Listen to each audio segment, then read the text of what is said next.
Welcome to Sacred Stories. Today, we will explore one of the greatest mysteries of faith. If God created Satan perfect, where did evil come from? How did a being created in perfection and full of light become the source of darkness and rebellion? What happened in Lucifer's heart that led him to turn against his own creator? If God is the author of all goodness, how did evil arise in the universe? Get ready to dive into this fascinating story of choices, pride, and cosmic consequences. If God created Satan perfect, where did his evil come from? If God is perfect, how did evil enter the world? Where did Satan's initial desire for wickedness originate?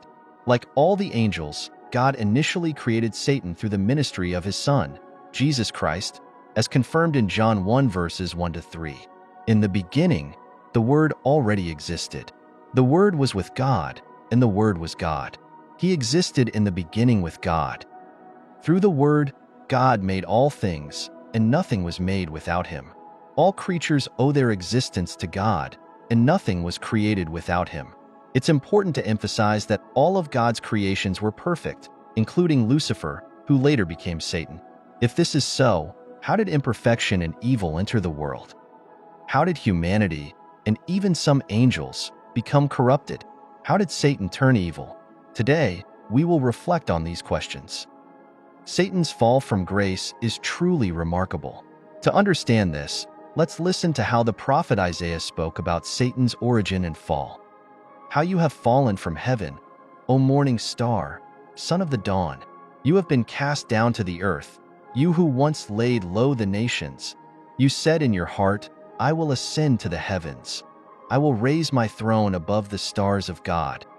I will sit enthroned on the Mount of Assembly, on the utmost heights of Mount Zaphon. I will ascend above the tops of the clouds. I will make myself like the Most High. But you are brought down to the realm of the dead, to the depths of the pit. Isaiah 14 verses 12 to 15. This passage reveals the pride and ambition that arose in Lucifer's heart, leading to his downfall. But it wasn't just Isaiah who described this tragedy. The prophet Ezekiel painted an even more astonishing picture of Satan's original perfect state and his fall into the abyss. You were in Eden, the garden of God. Every precious stone adorned you: carnelian, chrysolite, and emerald, topaz, onyx, and jasper, lapis lazuli, turquoise, and beryl. Your settings and mountings were made of gold. On the day you were created, they were prepared. You were anointed as a guardian cherub, for so I ordained you. You were on the holy mount of God. You walked among the fiery stones. You were blameless in your ways from the day you were created till wickedness was found in you. Through your widespread trade you were filled with violence, and you sinned. So I drove you in disgrace from the mount of God. Ezekiel 28 verses 13 to 16. These passages reveal the shocking transition of a being created perfect and glorious, destined to protect, into one consumed by pride, violence, and rebellion. Evil was not created, but it was born in Satan's heart when he chose to rebel against God's authority and plan. When Satan rebelled against God, he not only brought divine wrath upon himself, but also managed to convince a portion of the angels to join his rebellion. It is estimated that about 1/3 of the angels followed Satan in this revolt against God. From that moment on, Satan and his fallen angels became truly evil, opposing God's divine plan and the humans he had created.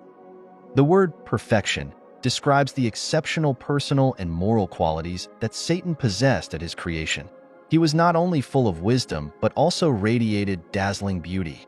He bore the seal of excellence, being perfect in beauty and blameless in his ways from the day he was created. Both Isaiah and Ezekiel testify that he held the highest position among all the created beings in the universe. It is also clear that he had a special and close relationship with God. He resided on the holy mountain of God, symbolizing the place of God's visible glory.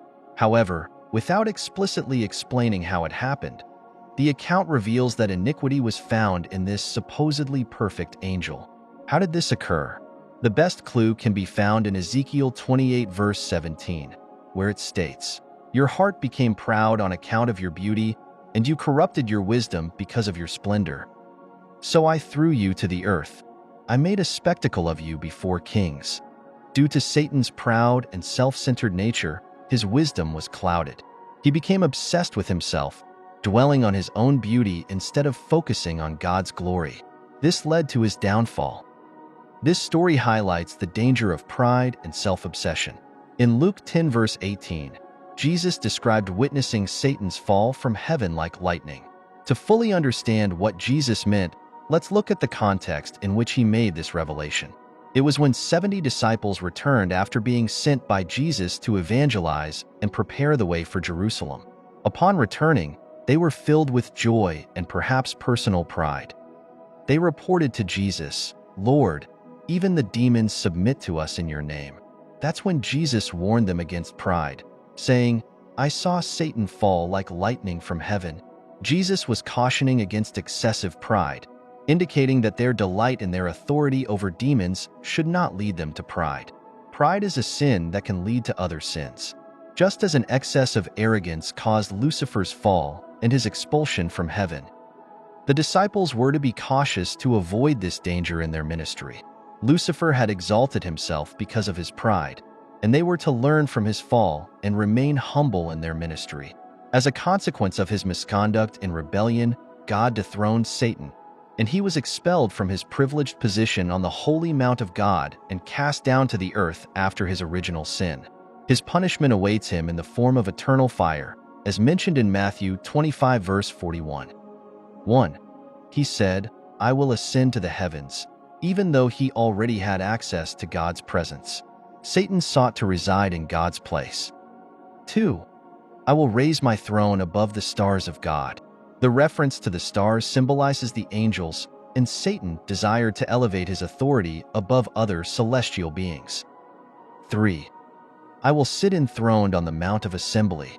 This indicates that Satan aspired to rule over all matters. 4. "I will be like the Most High."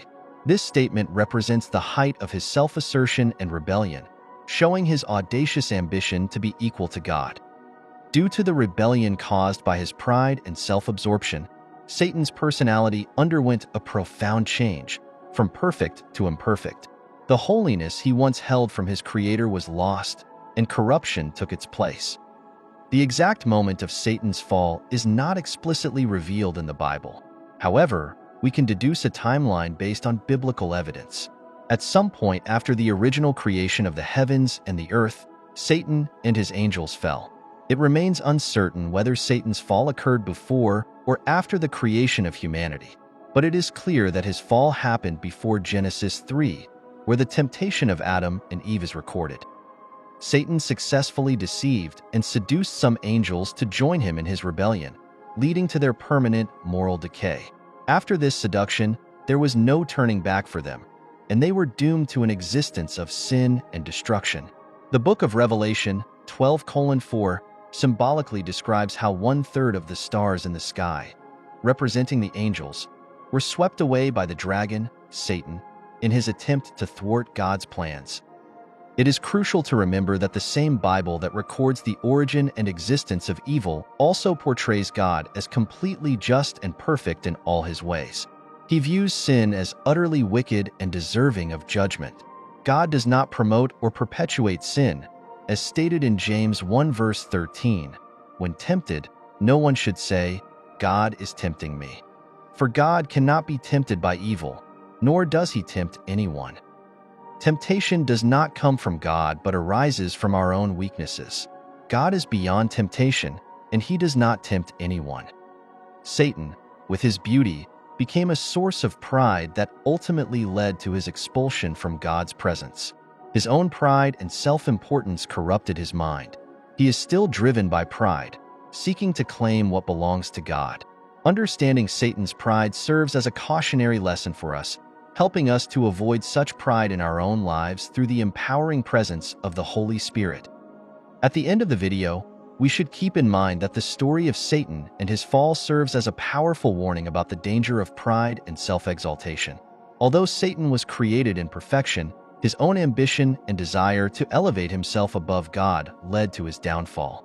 This reminds us of the importance of remaining humble and vigilant, relying on God's grace to resist the temptations of pride and arrogance. If this story touched you, don't forget to like, comment, and share with your neighbor. Stay with God until next time.